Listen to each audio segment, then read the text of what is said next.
Hi there, welcome to another video. This is Bharat Divyan from the Slang Academy. When I started teaching chess about 15 years back, one of the common things that I used to see with my students, as well as a lot of parents and sometimes even adult learners, has been I don't understand Grandmaster games. So people play, they kind of televise these games between, say, Anand Carlsen in 2013 or any of these world championship, and I can't understand head of tail of why they make these moves.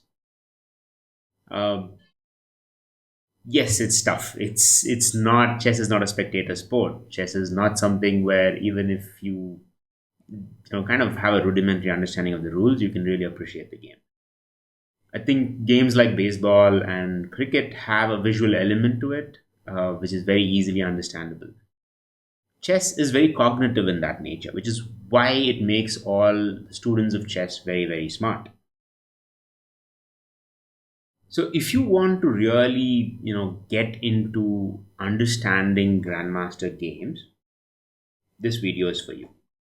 So, my suggestion for you to learn how Grandmasters play and what is the depth of their kind of calculation is to look at what I call the magic move games, or the move that shook the entire game. They also call it move of the day. There are a lot of these chess websites which keeps posting it. Essentially, it's a move that defies the traditional intuition of what needs to be right at a particular move. And analyzing these magic moves would be a way to understand the depth that goes into typically planning the moves at a grandmaster level. So let's take an example. This is a game between Gasland and Carlsen in 2001, and I'll tell you the move, what Carlsen made, and I think after this the game just was done. I want you to figure out why that was the move. The move is knight d6. Okay, now please explain to me, why is this a magic move? Okay, so you can pause this video, take some time, think about it, and see if you can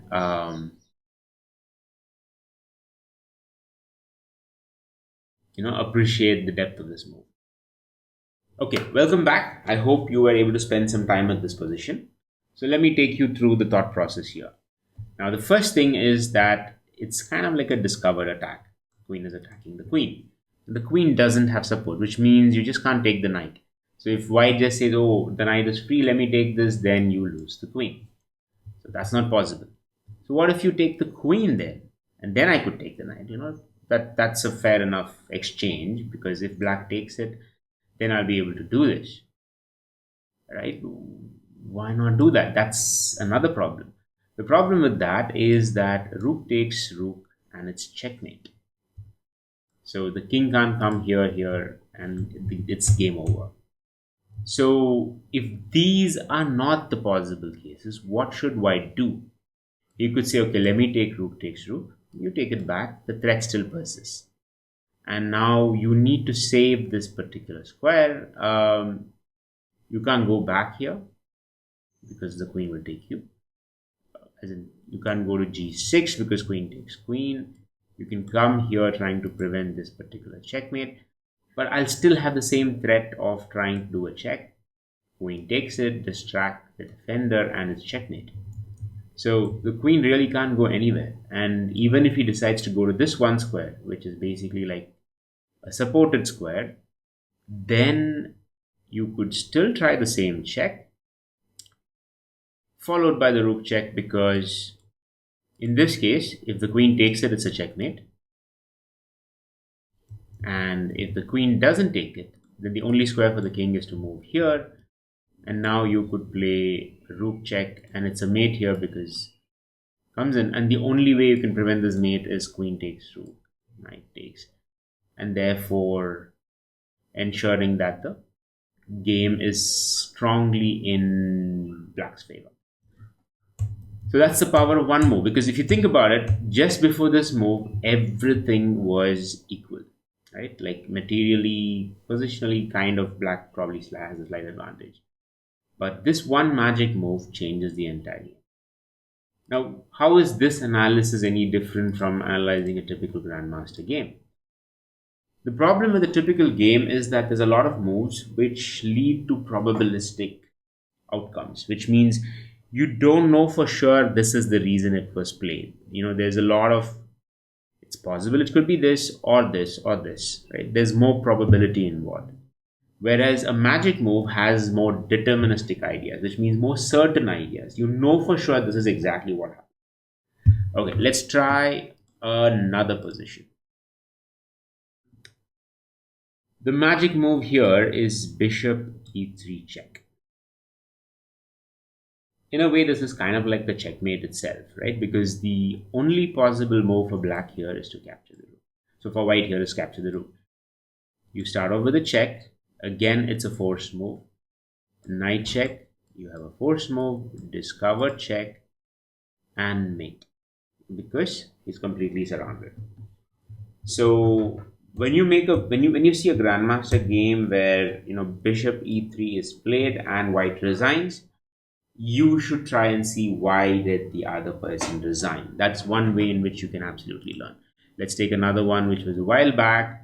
The magic move in this case is rook h1 and white resigned. Now the correct move, the logical move here is to move king to g2, which means you lose the queen, and then it's a significant queen advantage where black will definitely win. But what would happen if we were to not sacrifice the queen and instead take the rook? In that case, it's still a check and a fork. The beauty of the position lies in the fact that the rook is pinned and can't take the knight. So it was a pseudo support to the bishop. Now the king has to move, and I would still get the queen, and I would end up with just a rook against against a queen and a knight. Probably the other one was way better off. I could still go ahead and maybe figure out the game. So therefore, looking at these amazing, beautiful magic moves or move of the day, or being on the lookout of these puzzles would be a wonderful way for you to develop an intuition behind complex grandmaster level moves. I have a compilation of about 25 such magic moves. If you're interested in getting access to this, then please do share your thoughts and comments and your request for access with your Lichess ID, and I will be able to add you to this particular study, which will help you appreciate the magic move and the level of analysis at a deeper level. Thank you so much. I hope you found this video interesting and insightful. If so, please do share, like, and subscribe, and I'll see you in the next one. Thank you.